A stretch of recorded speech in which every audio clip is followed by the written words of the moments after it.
Bapak Ibu Saudara yang dikasihi Tuhan Yesus, kita sekarang ada di gereja Kana, tempat di mana Tuhan Yesus membuat mujizat air berubah menjadi anggur di dalam pesta kawin di Kana ini. Dan menarik sekali bahwa justru dikatakan di dalam teks Injil Yohanes bahwa hal itu dibuat Yesus di Kana yang di Galilea sebagai yang pertama dari tanda-tandanya. Tanda-tanda ini bicara soal mujizat. Jadi yang menarik bahwa ini adalah mujizat yang pertama. Karena dikonfirmasi dalam ayat ini bahwa ini adalah mujizat Yesus yang pertama, maka kita harus menolak semua cerita tentang mujizat Yesus, terutama Yesus waktu kanak-kanak. Ingat, Tuhan Yesus menurut cerita Injil-Injil, dia masa kelahirannya, lalu usia kanak-kanak Yesus yang dicatat di Alkitab pada waktu dia umur 12 tahun. Pergi ke Bait Allah. Setelah itu Alkitab bungkam, tidak cerita apa-apa tentang Yesus. Lalu baru diceritakan saat dia umur 30 tahun, dia minta dibaptis Yohanes Pembaptis. Itu berarti ada tahun-tahun Yesus yang hilang. Umur 13 sampai umur 29 Yesus ada di mana? Maka memunculkanlah berbagai macam spekulasi. Misalnya Anand Krishna mengatakan bahwa Yesus itu pergi mengembara ke India. Dari umur 13 sampai 29 baru pulang 30 melayani.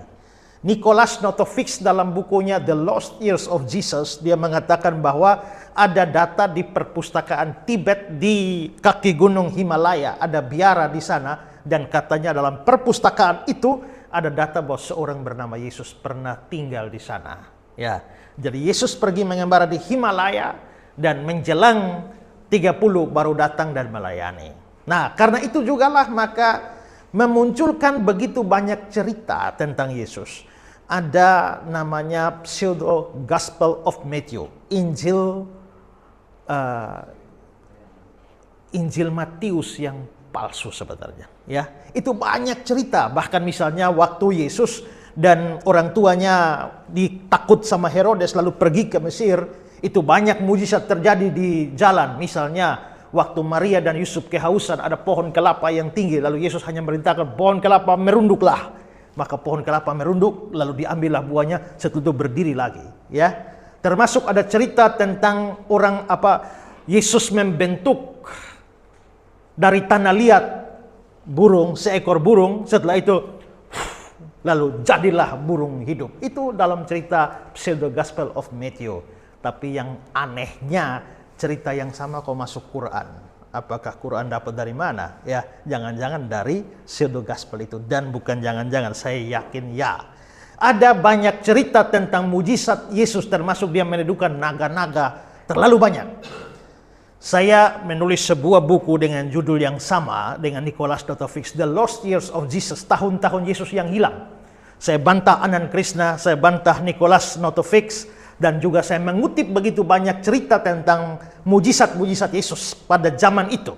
Tapi dari teks ini, hal itu dibuat di Kana yang di Galilea sebagai yang pertama dari tanda-tandanya, maka dari sini kita tahu ini mujizat pertama. Sebelum itu tidak pernah ada mujizat Yesus. Yesus hidup biasa saja, ya. Nah, lalu dikatakan hal itu dibuat di Kana yang di Galilea. Kenapa perlu dikasih keterangan yang di Galilea? Karena ada lebih dari satu Kana, ya. Ada Kana di Syria, ya. Juga tadi saya bertanya kepada sopir kita lagi, dia bilang ada juga Kana di Libanon, ya. Nah, karena ada banyak Kana, maka disinilah di keterangan Kana yang di Galilea. Saya dulu pernah melayani di Kediri, ada kampung namanya Wates. Tapi setelah itu ternyata saya ketemu ada banyak tempat juga nama Wates. Maka untuk membedakan Wates yang satu dengan Wates yang lain, Wates yang di Kediri. Nah, ini Kana yang di Galilea karena ada banyak Kana. Nah, pada hari ketiga ada perkawinan di Kana yang di Galilea. Di dalam teks liturgi yang diberikan di sini, saya baca ikut ini ya. Pada hari ketiga ada perkawinan di sini. Dan ibu Yesus ada di sini. Yesus dan murid-muridnya diundang juga ke perkawinan itu.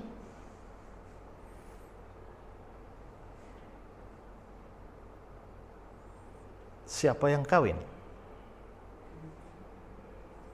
Tidak tahu siapa. Tapi sepertinya kerabat dekat dari Yesus. Apa buktinya ini kerabat dekat dari Yesus? Karena Maria hadir di sana. Kedua, Maria bisa tahu isi dapur, anggur habis. Ketiga, dia bisa perintah pelayan-pelayan di sana.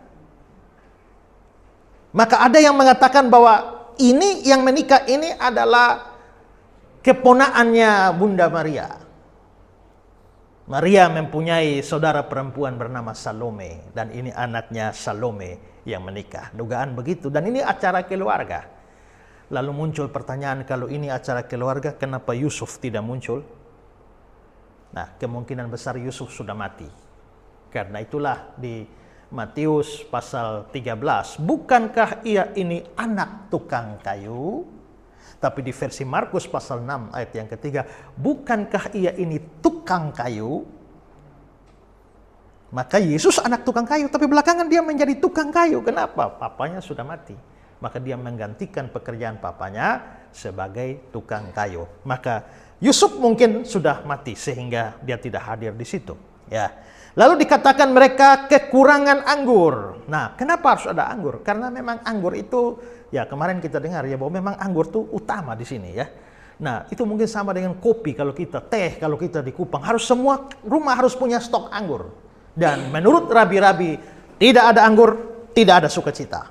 Maka anggur merupakan minuman wajib bagi mereka. Nah, mereka lalu kekurangan anggur.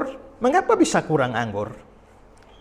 Ada penafsiran bahwa ya sebenarnya anggur sudah pas gara-gara undang Yesus dan rombongannya, maka akhirnya menjadi anggur kurang ya, anggur kurang.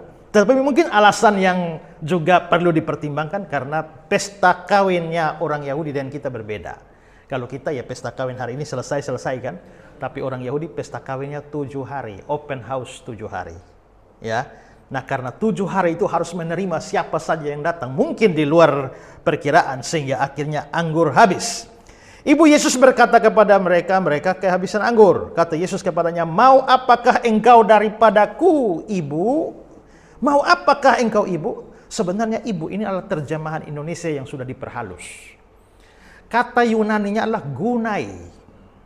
Kalau ibu itu bahasa Yunaninya meter. Dari meter itu mother, bahasa Inggris. Tapi gunai itu bukan ibu. Gunai itu perempuan. Mau apakah engkau daripadaku, perempuan?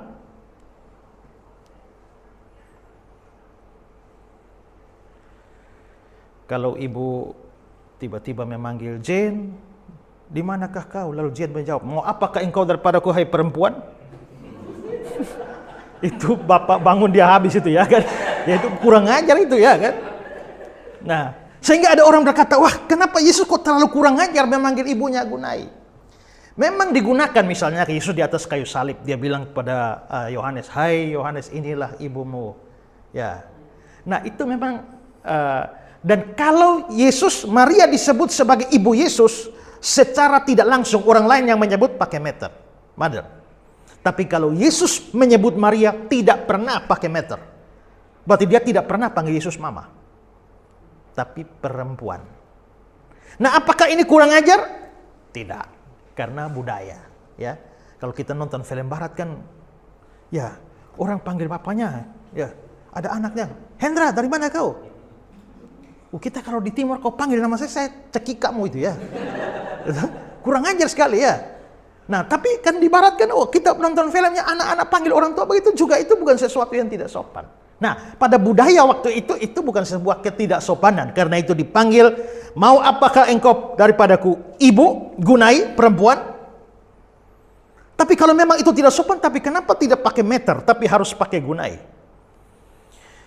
Kesannya begini, bahwa kalau dengan menyebut meter, Yesus ada di bawah Maria. Tapi dengan menyebut gunai, Yesus mau menyatakan dia di atas Maria. Jadi biar dia lahir dari rahim Maria, tapi ingat bahwa dia sebenarnya adalah Tuhan sendiri yang di atas Maria. Saatku belum tiba. Mau apakah engkau? Jadi kelihatannya Yesus agak kurang suka dengan keluhan Maria ini karena anggur habis. Tapi Ibu Yesus berkata kepada pelayan-pelayan, apa yang dikatakan padamu, buatlah itu. Di situ ada 6 tempayan yang disediakan untuk pembasuhan menurut adat orang Yahudi. Ini tempayan-tempayan dari batu. Ya, mungkin sebentar kalau masuk akan lihat satu tempayan dari batu, itu untuk tempat cuci kaki. Ya, pembasuhan. Karena orang Yahudi itu, tuan rumah tuh harus mencuci kaki para tamu. Ya, kalau Bapak di sini tuan rumah, kita masuk, Bapak yang harus cuci kaki semua orang. Ya. Tapi bagaimana kalau tempat ini tempat pinjaman, kita semua tamu? Siapa yang cuci kaki? Oh, siapa yang mau? Kita baku lihat dulu siapa. Begitulah yang terjadi dengan Yesus di ruang atas. Semua tamu, tidak ada yang mau cuci. Akhirnya Yesus yang ambil inisiatif, bangun, ikat pinggang dan basuh kaki murid-muridnya. Jadi itu tempat untuk air untuk cuci kaki. Mereka pun mengisi sampai penuh. Lalu Yesus berkata, sekarang cedoklah dan bawalah kepada pemimpin pesta. Ada pemimpin pesta namanya sosben. Ya, sosben itu dia yang urus segala sesuatu sampai kirim undangan apa segala macam. Dia mungkin kayak ketua panitia. Ya, kira-kira begitu ya. Atau wedding organizer ya. Itu kepalanya ya. Mereka pun membawanya setelah pemimpin pesta itu mengecap air yang telah menjadi anggur. Dia tidak tahu dari mana datangnya. Tapi pelayan-pelayan yang mencedok air itu mengetahuinya. Dia memanggil mempelai laki-laki dan berkata, setiap orang menghidangkan anggur yang baik dahulu. Sesudah orang puas minum, barulah yang kurang baik. Akan tetapi engkau menyimpan anggur yang baik sampai sekarang. Yesus mengubah air menjadi anggur. Ini sebuah mujizat yang luar biasa. Senyawa air dan anggur berbeda secara kimia, tapi Yesus melampaui hukum kimia. Kemarin di Danau Tiberias saya bilang, Yesus melampaui hukum alam. Yesus melampaui hukum biologi. Yesus melampaui hukum matematika. Yesus melampaui hukum ekonomi. Dan juga dia melampaui hukum kimia. Ya. Nah, ada sesuatu yang menarik dari cerita-cerita ini. Nah, tetapi sebelum itu, untuk kumpulan pemabuk di mana-mana, ayat ini mereka sangat sukai, bahwa Yesus mengubah air jadi anggur. Nah, tapi ingat bahwa orang Kristen tidak pernah dilarang minum anggur. Yang dilarang itu adalah mabuk anggur. Ya. Karena kalau dilarang minum anggur, Tuhan Yesus sendiri disebut pokok anggur. Akulah pokok anggur. Dia ubah air jadi anggur. Perjamuan kudus juga pakai anggur juga. Jadi anggur sendiri tidak pernah dilarang. Paulus bicara pada Timotius, berhubung pencernaanmu terganggu, jangan hanya minum air saja, tambahkan sedikit anggur. Ya. Jadi yang tadi sudah beli anggur itu tidak dosa tuh. Ya. Nah, yang dilarang adalah mabuk oleh anggur. Nah, saudara-saudara, sekarang ada sesuatu yang menarik di sini adalah gini. Yesus kelihatannya tidak suka. Mau apakah engkau daripadaku, Ibu? Saatku belum tiba. Saat apa? Kalau kita mempelajari kata-kata Yesus, saatku belum tiba, itu biasa mengacu kepada dua hal. Pertama, saatku belum tiba untuk mati. Kemarin kita pergi ke gunung, bukit tebing, di mana Yesus mau didorong kan? Tapi dia pergi, hilang. Apa Yesus takut mati? Tidak, tidak takut mati, karena memang belum saatnya mati. Jadi kalau belum saatnya mati, jangan mau mati. Ya, tapi kalau sudah saatnya mati, dia sendiri pergi ke Yerusalem dan dia bilang, anak manusia pergi ke Yerusalem untuk dibunuh, mati dan bangkit pada hari ketiga. Saatnya mati dia tidak lari, tapi belum mati jangan mau mati. Ya. Jadi kalau kita melihat kata-kata Yesus, saatku belum tiba, itu pertama konteksnya menunjukkan pada saatnya untuk mengorbankan diri mati belum tiba. Kedua, konteks dari saatku belum tiba itu adalah saatku menyatakan diri siapa aku sebenarnya, yaitu aku Mesias. Itu belum tiba. Itulah sebabnya saudara baca ketika murid-murid tahu Yesus itu Mesias, Yesus melarang, jangan beritahu kepada siapa-siapa bahwa aku Mesias. Belum saatnya. Ada saatnya dia menyatakan diri sebagai Mesias. Jadi Yesus sebenarnya tidak suka. Lalu apa hubungan dengan Maria? Kelihatannya Maria mau ambil kesempatan. Kesempatan apa? Karena begini, Maria itu kan mengandung Yesus tanpa hubungan dengan laki-laki, itu bisa dituduh sebagai sebuah perzinahan, dan ini acara keluarga. Mungkin keluarga sudah ribut-ribut dengan isu-isu dan fitnah-fitnah bahwa ini anak haram. Maka Maria ambil kesempatan. Sekian lama kamu anggap ini anak haram, saya berzina makanya lahir anak haram. Yesus, lakukanlah sesuatu, buatlah mujizat, ubahlah air jadi anggur, supaya semua orang melihat bahwa siapa engkau sesungguhnya. Maka Maria mau memanfaatkan kesempatan itu, bikin mujizat di situ untuk menyatakan Yesus itu siapa. Yesus tidak mau. Saatku belum tiba. Tapi masalahnya orang-orang di situ butuh pertolongan.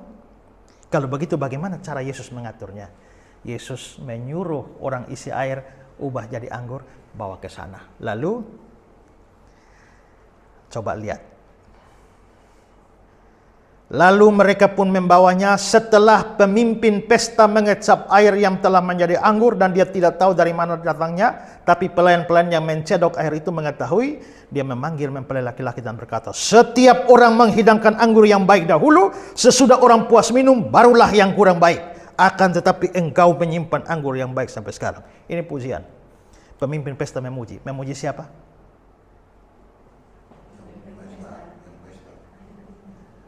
Mempelai laki-laki. Yang buat anggur siapa? Yesus. Yang dipuji siapa? Pemilik pesta. Maunya Maria bagaimana? Buatlah mujizat dan Yesuslah yang akan dipuji. Tapi Yesus berbuat sedemikian rupa, tolong orang tapi bersembunyi sehingga orang lain yang dipuji. Maka di sini hikmat Yesus luar biasa. Maria punya motif yang salah. Tapi masalahnya Maria mau tolong orang sambil memunculkan Yesus. Kalau Yesus tolak semua, dia bisa tolak permintaan Maria, tapi tolong orangnya bagaimana? Maka dia mengatur sedemikian rupa supaya tolong orang itu terjadi, tapi dirinya disembunyikan. Dan orang lain yang dipuji. Itu hikmat luar biasa. Ya, maka sebenarnya di Kana yang di Galilea di tempat ini, kita bukan hanya melihat sebuah mujizat besar, tapi juga melihat sebuah hikmat besar. Nah, menurut William Barclay, seorang profesor perjanjian baru, dia mengatakan bahwa habis anggur itu aib yang besar bagi sebuah pernikahan. Dan dalam taraf tertentu, sebuah pernikahan bisa batal gara-gara kehabisan anggur. Maka sebenarnya keluarga yang baru ini ada masalah yang besar sebenarnya. Nah, tapi di akhir kita bisa lihat bahwa masalah keluarga itu bisa selesai. Mengapa? Kuncinya di mana? Kuncinya karena mereka mengundang Yesus. Bayangkan seandainya Yesus tidak hadir di situ. Masalah itu tidak terselesaikan. Kalau begitu, kita bisa belajar satu hal di sini adalah bahwa dengan hadirnya Yesus di dalam sebuah keluarga, maka kesulitan memang ada, tapi semua kesulitan dapat teratasi. Itu intinya. Menarik, Yesus bikin mujizat di banyak tempat. Dia bisa bikin mujizat apa saja di banyak tempat, tapi dia memilih untuk bikin mujizat pertama itu di dalam keluarga. Bukan di halayak ramai, tapi di keluarga. Itu berarti keluarga menjadi sesuatu yang sangat penting di mata Yesus. Maka mujizat pertamanya itu untuk keluarga. Maka kehadiran Yesus di dalam keluarga tidak menghilangkan kesulitan kita. Artinya kesulitan bisa ada, tetapi itu bisa diatasi. Kalau kita meminta kesaksian dari kedua pasangan hari ini, selama perjalanan pernikahan 30 tahun, 38 tahun.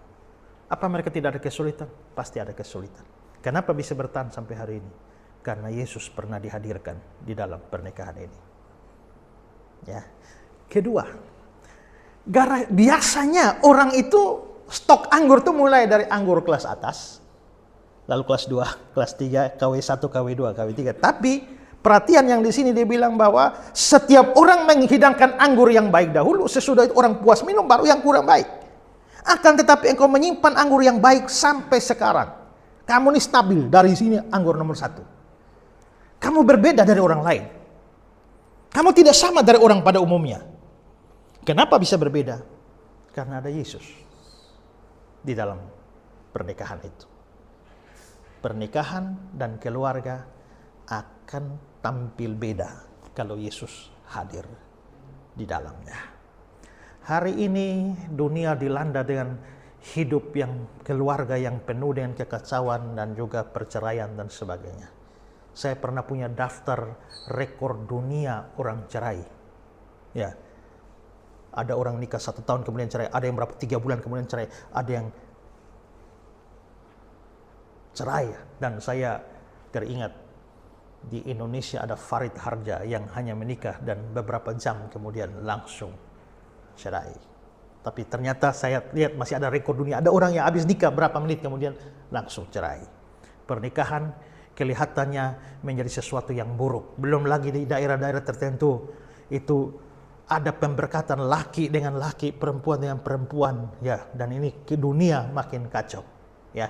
Bahkan ada hukum negara tertentu yang akan menghukum pendeta yang tidak mau memberkati pasangan sejenis. Dan macam-macam terjadi kekacauan. Tapi kalau Tuhan Yesus hadir di tengah-tengah keluarga kita, akan berbeda hidupnya. Ada lagu tua dari Kidung Jemaat, berbahagia tiap rumah tangga. La la la la la la la. Kalau Tuhan Yesus hadir di tengah-tengah rumah tangga, maka rumah tangga itu akan berbeda menjadi kesaksian. Kalau Yesus hadir dalam rumah tangga, suami-suami tampil beda, istri-istri tampil beda, anak-anak juga akan tampil beda. Amin. Karena semua adalah orang-orang yang dikuasai oleh Yesus. Jadi dari semua uraian saya ini kita bisa mengerucut pada dua hal. Apa yang terjadi kalau Yesus hadir dalam keluarga kita? Pertama, kalau Yesus hadir dalam keluarga kita, kesulitan memang ada, tapi pasti bisa dilewati. Kalau Yesus hadir dalam rumah tangga kita, kedua, ada kehidupan yang berbeda dibandingkan dengan dunia ini. Kiranya firman Tuhan ini memberkati saudara sekalian. Baik, saudara-saudara,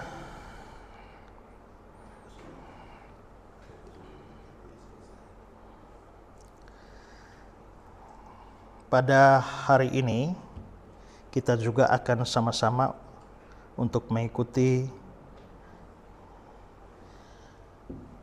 pembaharuan janji pernikahan. Ingat, ini bukan pernikahan kedua ya. Ya, ini hanya pembaharuan janji pernikahan. Ya. Nah, untuk pasangan Bapak Ho Chong Oe dan Ibu Megan Hoe, Bapak John Maruli Tampu Bolon dan Ibu Uryama Fensha Si Tohang. Bapak Ibu telah menerima pemberkatan dari Tuhan untuk pernikahan pada 30 tahun yang lalu atau 38 tahun yang lalu, di mana Tuhan menyatukan Bapak dan Ibu. Dan di dalam perjalanan pernikahan itu ada banyak kesulitan seperti yang kita lihat, tapi bahwa Tuhan bisa bawa sampai hari ini itu semua berkat Tuhan, ya. Berarti dua pasangan ini telah melewati yang kita bilang nikah perak, ya. Nah, 25 tahun dan juga akan, kalau Tuhan kasih umur panjang, akan sampai pada nikah emas. Nah, karena itu maka pada masa lalu saudara-saudara telah dengan mantap saling berjanji, saling mencintai, saling setia satu sama lain. Dan pada saat yang istimewa ini akan kembali lagi mengucapkan janji itu sambil memohon kepada Roh Kudus untuk senantiasa memperkuat janji yang pernah diikrarkan. Nah, karena itu saya jemput kedua pasangan untuk berdiri di tempat.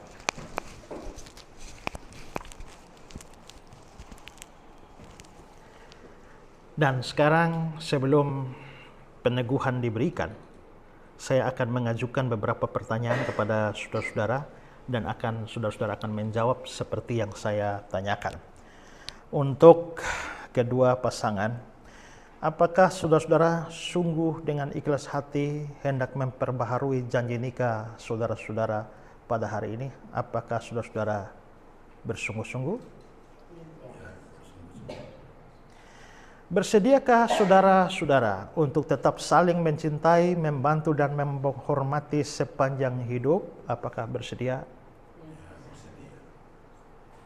Sekarang saya untuk para suami, ya. Bersediakah saudara tetap mencintai dan menghormati istri saudara dan setia kepadanya seumur hidup saudara, baik dalam suka maupun dalam duka? Sekarang untuk para istri. Bersediakah saudara tetap mencintai dan menghormati suami saudara dan setia kepadanya seumur hidup, baik dalam suka maupun dalam duka? Nah, sekarang saling berhadap-hadapan. Dan untuk pertama kali saya untuk pasangan Pak Hot Chong Oei dan Ibu Megan Oei.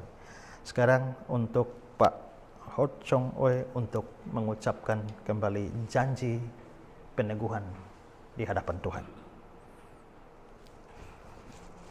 Di hadapan Allah, imam, hamba Tuhan dan para nabi, para saksi, serta hadirin sekalian, saya menyatakan dengan tulus hati kepadamu bahwa saya telah memilih engkau menjadi istri saya. Saya berjanji untuk tetap setia kepadamu seumur hidup, dalam untung dan malam, dalam suka dan duka, dalam keadaan sehat maupun sakit. Saya berjanji untuk tetap mencintai dan menghormati engkau sampai maut memisahkan kita. Demikianlah janji saya di hadapan Allah dan semua yang hadir di sini. Ibu Megan mengucapkan janjinya. Di hadapan Allah, hamba Tuhan dan para saksi, serta hadirin sekalian, saya menyatakan dengan tulus hati kepadamu bahwa saya telah memilih engkau menjadi suami saya. Saya berjanji untuk tetap setia kepadamu seumur hidup, dalam untung dan malam, dalam suka dan duka, dalam keadaan sehat maupun sakit. Saya berjanji untuk tetap mencintai dan menghormati engkau sampai maut memisahkan kita. Demikianlah janji saya di hadapan Allah dan semua yang hadir di sini. Sekarang Pak John Maruli Tampubolon mengucapkan janji di hadapan Tuhan dan Ibu Riama.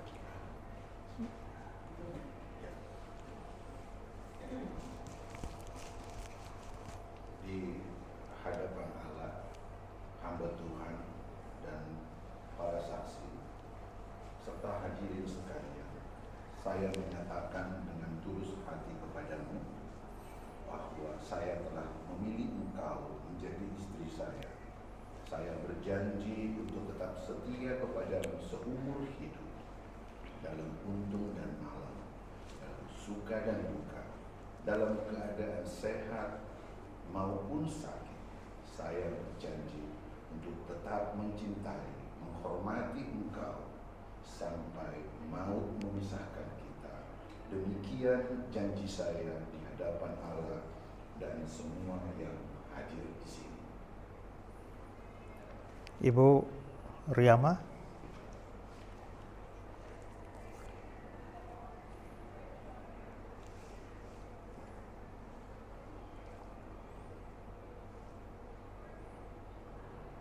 Di hadapan Allah, hamba Allah, para saksi, serta hadirin sekalian, saya menyatakan dengan tulus kepadamu bahwa saya telah memilih engkau menjadi suami saya. Saya berjanji untuk tetap setia kepadamu seumur hidup, dalam untung dan malam, dalam suka dan duka, dalam keadaan sehat maupun sakit. Saya berjanji untuk tetap mencintai dan menghormati engkau sampai maut memisahkan kita. Demikianlah janji saya di hadapan Allah dan semua yang hadir di sini. Kedua pasangan berbalik ke hadapan saya. Kita menyanyi lagu Ajarilah Kami Ini Saling Mengasihi. Ajarilah kami ini saling mengasihi. Ajarilah kami ini saling mengampuni. Ajarilah kami ini kasih-Mu ya Tuhan. Kasih-Mu tulus tiada batasnya.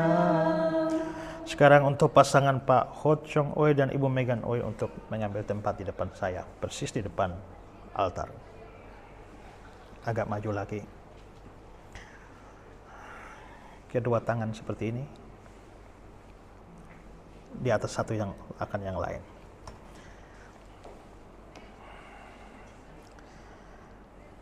Bapak Ho Chong Oei dan Ibu Megan Oei sebagai hamba Yesus Kristus. Saudara berdua juga telah mengikrarkan janji dan meneguhkan kembali janji yang pernah diikrarkan 38 tahun yang lalu. Dan selalulah ingat bahwa apa yang dipersatukan Tuhan tidak boleh diceraikan manusia. Berpegang teguh pada janji itu, bahwa hanya maut yang bisa memisahkan kehidupan pernikahan secara jasmani di hadapan Tuhan. Nah, atas janji saudara berdua, maka sekarang terimalah kembali berkat yang pernah diterima 38 tahun yang lalu. Bukan itu pertama kali saudara terima berkatnya, hanya peneguhan kembali berkat ini. Arahkanlah hatimu kepada Tuhan. Berbahagialah setiap orang yang takut akan Tuhan, yang hidup menurut jalan yang ditunjukkan padanya.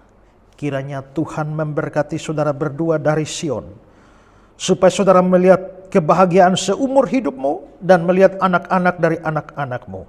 Damai sejahtera dari Allah Bapa, cinta kasih dari Tuhan Yesus Kristus, dan persekutuan dengan Roh Kudus senantiasa memberkati rumah tanggamu dari sekarang sampai selama-lamanya. Amin. Bapak John dan Ibu Riama.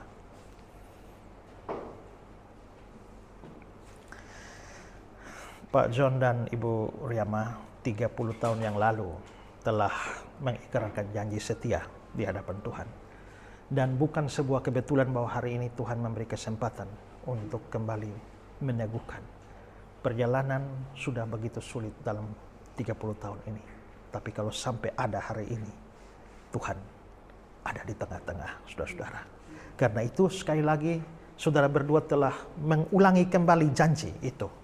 Dan karena itu ingatlah bahwa apa yang dipersatukan Tuhan tidak boleh diceraikan manusia. Biarlah hanya maut yang ditentukan Tuhan yang memisahkan saudara berdua. Arahkanlah hati dan terimalah kembali berkat yang pernah diterima 30 tahun yang lalu. Berbahagialah setiap orang yang takut akan Tuhan, yang hidup menurut jalan yang ditunjukkannya. Kiranya Tuhan memberkati engkau dari Sion, supaya engkau melihat kebahagiaan seumur hidupmu dan melihat anak-anak dari anak-anakmu. Damai sejahtera dari Allah Bapa, cinta kasih dari Yesus Kristus, dan persekutuan dengan Roh Kudus senantiasa memenuhi rumah tanggamu dari sekarang sampai selama-lamanya. Amin. Bapak bergeser ke sini, Pak berdua juga berdiri. Ya. Nah, sekarang berbalik kepada teman-teman dan jemaat sekalian. Nah, saudara-saudara, inilah dua pasangan kita yang hari ini telah meneguhkan kembali pernikahan mereka di gereja Kana, di tempat di mana Tuhan Yesus hadir dan menyelamatkan sebuah keluarga. Nah, karena itulah marilah sebagai saudara-saudara seiman kita terus mendukung, mendoakan kedua keluarga ini supaya mereka jadi berkat. Semakin tua, semakin berhikmat, semakin bijaksana, dan menjadi teladan bagi anak-anak dan teladan bagi cucu-cucu. Nah, pada kesempatan ini juga saya berikan kesempatan untuk menyatakan isi hati satu sama yang lain. Jadi Pak John lebih dulu mau mengatakan sesuatu untuk Ibu yang telah menemani selama 30 tahun, silakan katakan. Ya. Pak John yang ya.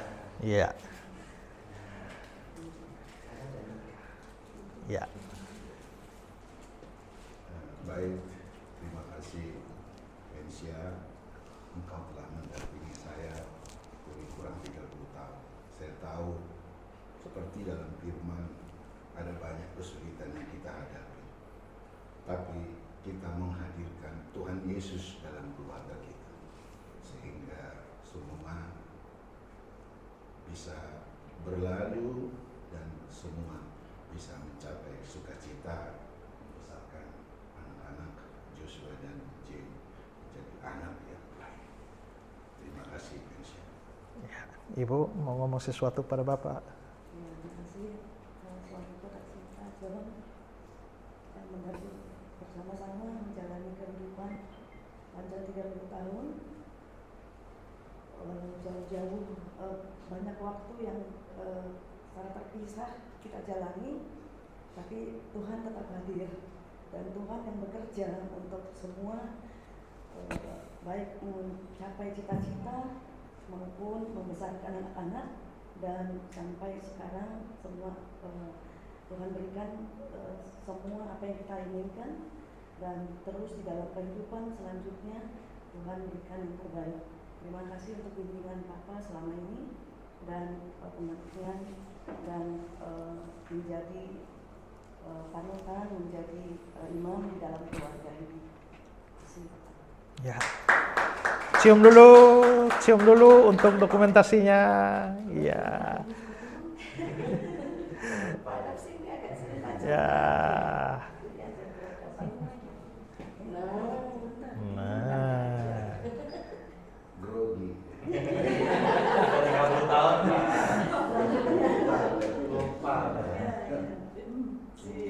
Ya.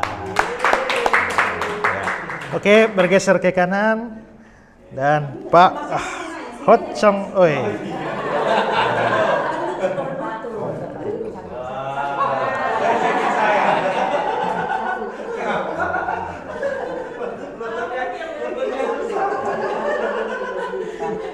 Oh, satu lutut lantai.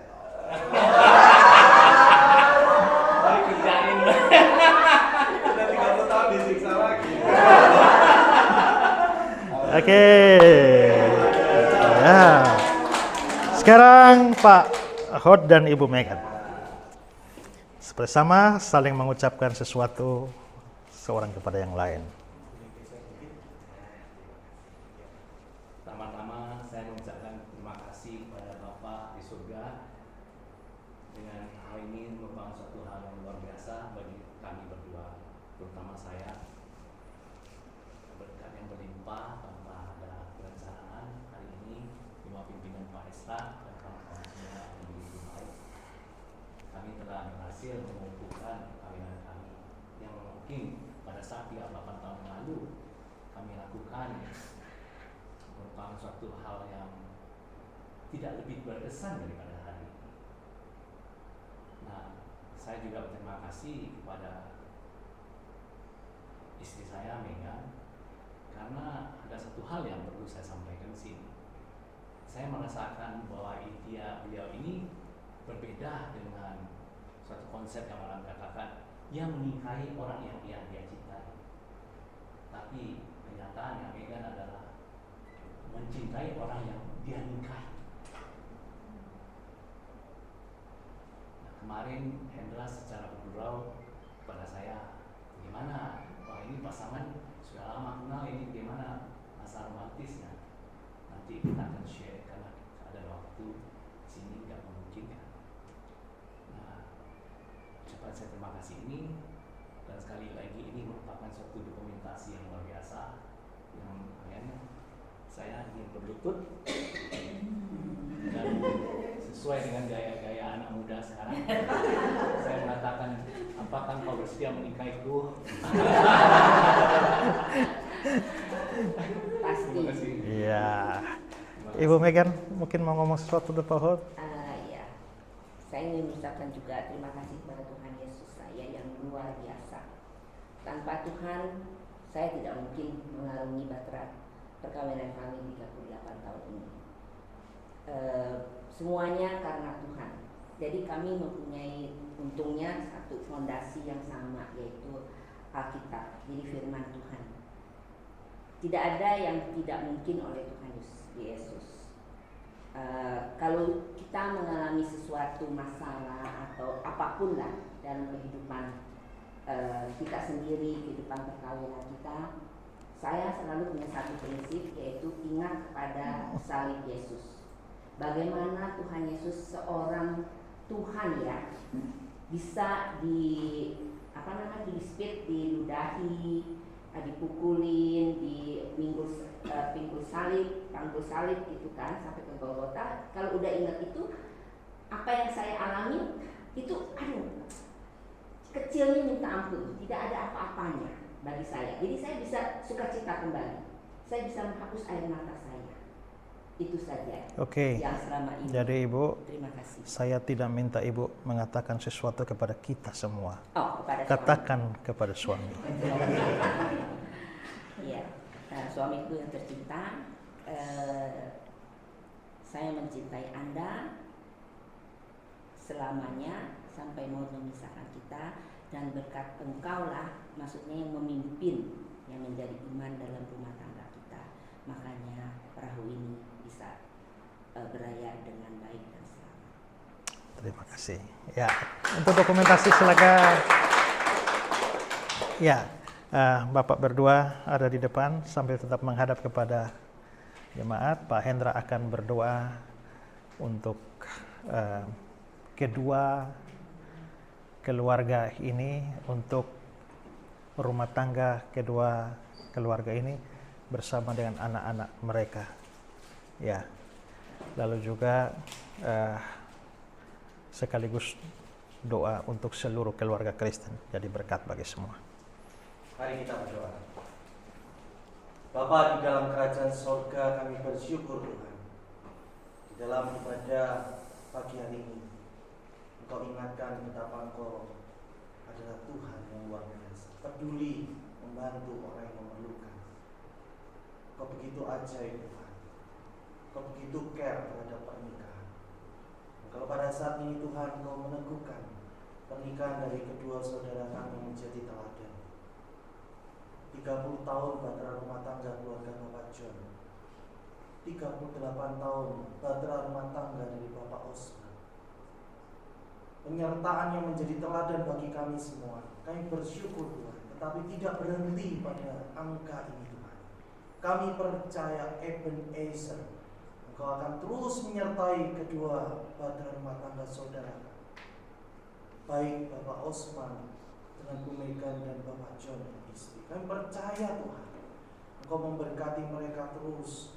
Engkau meneguhkan hari ini dengan janji setia yang luar biasa, mengingatkan kembali bagaimana cinta kasih Tuhan mempertemukan dari awal sampai sekarang dan seterusnya. Hamba berdoa untuk anak-anak yang ada di dalam keluarga mereka, untuk cucu yang juga sudah Kau berikan. Tuhan berkatilah keluarga besar, baik dari Bapak Osman dan juga Bapak John. Berkatilah agar setiap anak cucu yang ada yang Kau berikan kepada mereka merupakan anak cucu keturunan yang memberikan kebahagiaan, sukacita, tetapi bukan karena melengkapi angka dan daftar dari keluarga, tetapi karena Yesus menyertai kedua keluarga. Dari mereka terus mengalir berkat itu sampai anak cucu. Hamba terkhusus berdoa di dalam pekerjaan penghidupan mereka. Dalam Kau sertai Tuhan, Kau berkati mereka. Terima kasih Tuhan sekali lagi untuk cinta kasih-Mu. Contohnya bagaimana berkat Engkau memberikan bagi kedua keluarga ini yang bisa menjadi teladan bagi kami. Kami serahkan bagi setiap kami Tuhan yang ada di tempat ini sekarang Tuhan. Baik pasangan-pasangan yang ada di tempat ini. Kami berdoa agar Kau sendiri memberkati kami keluarga demi keluarga. Tuhan tolonglah setiap kami Tuhan di dalam mengarungi bahtera rumah tangga kami masing-masing. Berikanlah sukacita penyertaan berkat-Mu. Biarlah peneguhan dari Engkau ada terus dalam keluarga kami, mengingatkan kembali kepada kami bagaimana janji pernikahan kami, bagaimana di altar kudus-Mu kami mengikat janji, di mana di altar kudus-Mu kami menerima berkat dari Allah dan Tuhan.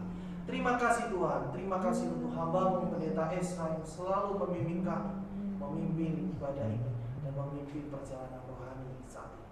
Terpujilah Engkau Tuhan, berkati kami semua. Di dalam nama Tuhan Yesus Kristus kami berdoa. Amin. Baik, mari kita semua bangkit berdiri. Kita menyanyikan lagu Aku Bernyanyi Bahagia. Aku bernyanyi bahagia, memuji Yesus